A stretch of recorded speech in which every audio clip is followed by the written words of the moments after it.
Welcome to Brightside Business, where we talk to online entrepreneurs like yourself about how to grow your business. My name is Joey Young. I grew my family's business to 7 figures in under 2 years, and I learned a lot along the way. One of those lessons I learned is about building high-performance teams. Right now, I have a team of 11 that serves thousands of clients every single month, and I've led them for many years.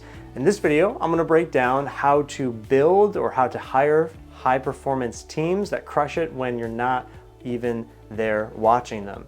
So we're going to talk about how to build those teams or hire for the high performance, and then I'm going to tell you how high performance teams excel over the long term, the secret to that. So a lot of this is based on Carol Dweck's book, Mindset, which was a really breakthrough piece when she released it about 10 years ago, 15 years ago. And in that book called Mindset, she lays out these two juxtapose ideas, the idea of a fixed mindset and the idea of a growth mindset. The fixed mindset is essentially a mindset someone can adopt that's one that believes they can't change, they can't grow, they don't have any ability to become something more, to do hard things, to iterate, to grow.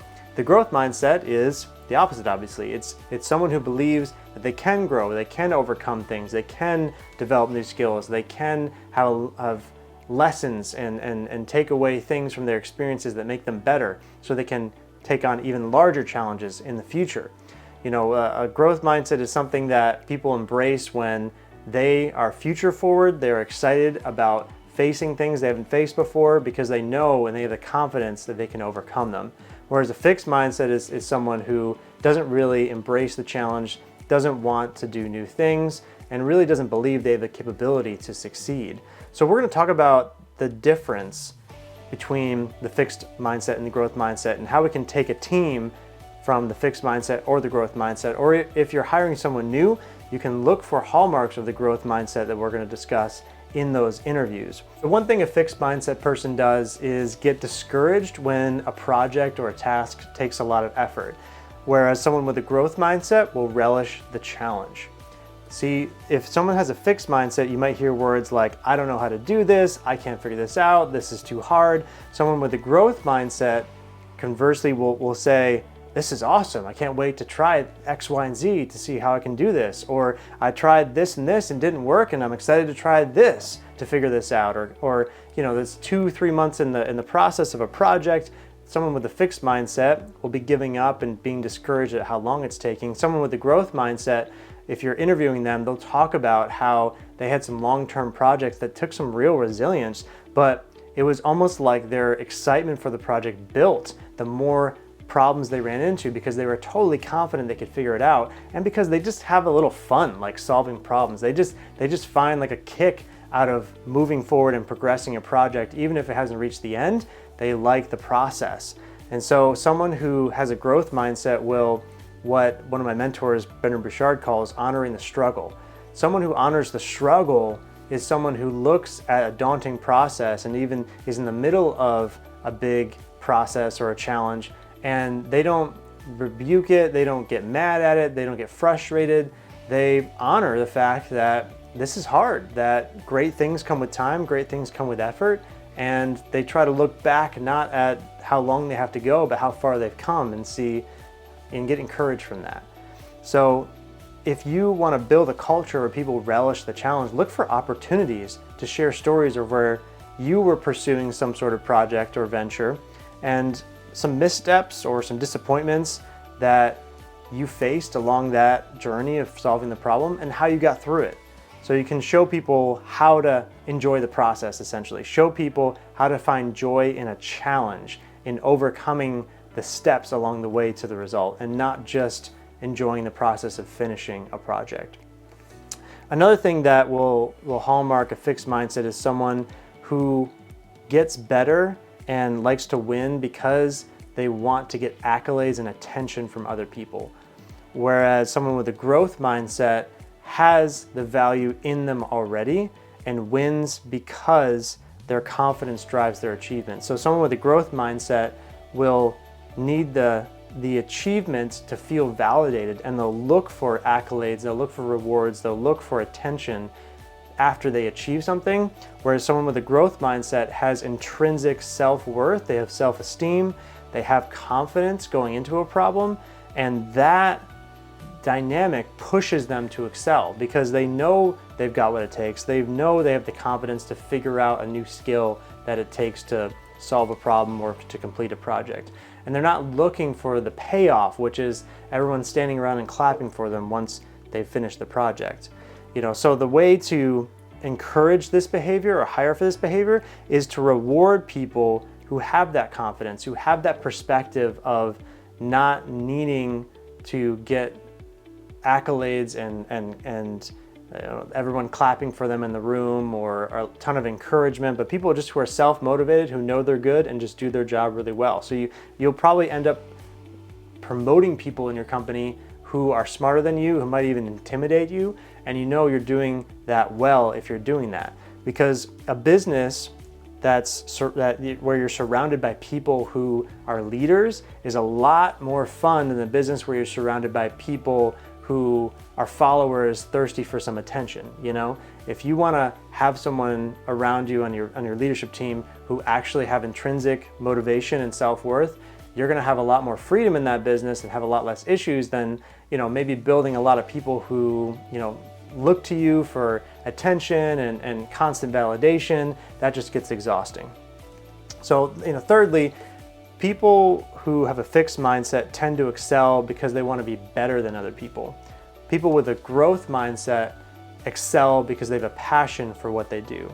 So people with a fixed mindset might look for satisfaction in knowing they bested someone else or they beat someone else, and that's where they get their satisfaction. Someone with a growth mindset is finding satisfaction in the process itself, in the journey, in the struggle, in the trenches. They don't have to look around and see how much farther ahead they are in the race to feel like they're doing a good job, but they just look to their progress that they've made and they feel awesome and they feel motivated because of that. You want people who are intrinsically motivated on your team, who don't need to look around and see how many people they've beat to feel like they're making progress. So the way you do this to build this culture is you share stories of how enjoyable work was today with your team. You just say hey, I was messing around with this project and I liked this aspect of this and I enjoyed just popping into that. When people ask you oh, what are you working on today? You're like, well, I'm enjoying this and this aspect of it because I really feel like I'm good at it, and it's a lot of fun actually to do research on this particular topic. I'm just genuinely enjoying it. And so you kind of set this culture in your business of here at this company, we enjoy the work. We enjoy what we do. Make it weird if someone complains about their responsibilities. You want to make it kind of awkward. Dude, what are you saying? You're not appreciating your customer support role. That's what you said you wanted. That's the role you applied for, and you said you really loved it, and that's why you want to work in customer service, and now you're there and you're complaining about it. That's weird. This is the job that you wanted.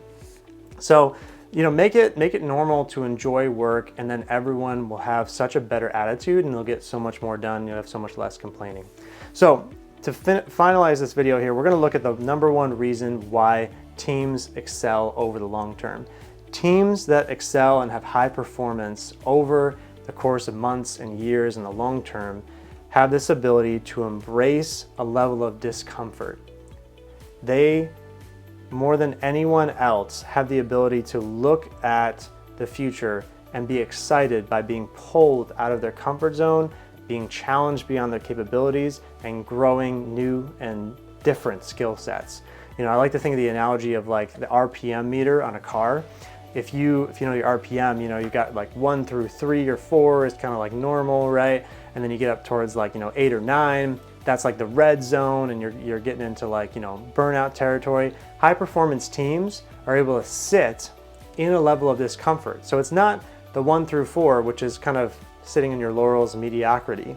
And you're not revving the engine so hard you're at 10 and you're burning out either. High performance teams can embrace a level of discomfort where they're able to step into a new challenge without going headfirst in so deep they sink into the quicksand of it. So they're sitting right below that red line consistently, and they have the self-awareness to take on just enough to continue to push themselves beyond their current capabilities and grow new skill sets and be challenged. but they also have the self-awareness not to let themselves fall back into an easy, 4 or 5 on the RPM meter where they're just kind of coasting. So that's the secret to high performance teams. They're able to sit in that space of being challenged and in a space of discomfort over the long term for an extended period of time there.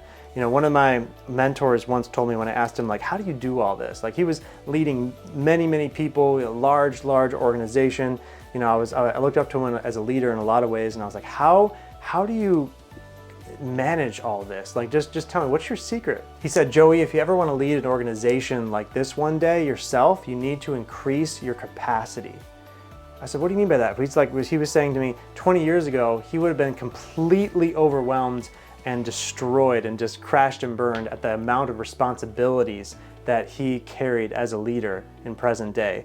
But over those last 20 years, he was slowly pushing himself outside of his realm of comfort. He was going outside his comfort zone. He was developing new skills. He was taking on new projects while learning to manage his time and his boundaries. And he was constantly pushing himself. So over the course of 20 years, it's not like he was leading an org of 10 people and now 10,000. It's like slowly increasing his capacity over time was his secret to not burning out while he was increasing his capacity for all the responsibilities he had. And that's the secret of a good team, is they're constantly increasing their capacity, they're constantly pushing themselves, but they're not pushing themselves into that burnout zone. So hopefully that's been helpful for you to frame how to build a high performance team. If this was helpful, please leave a like. Please subscribe, or if you're on a podcast, a 5-star review. All those things are awesome. They really help the algorithms push forward all the show to different people, and I really appreciate it. And if you have a question about your business, you got a problem, you're stuck on something, you want an outside perspective on something you're facing, I'd love to hear it so I can address it on the show. Just email your question to me with your name at joey@joeyhyoung.com, or my Instagram, that's @joeyhyoung. There's links in the description to that. And until next time, my friends, happy scaling.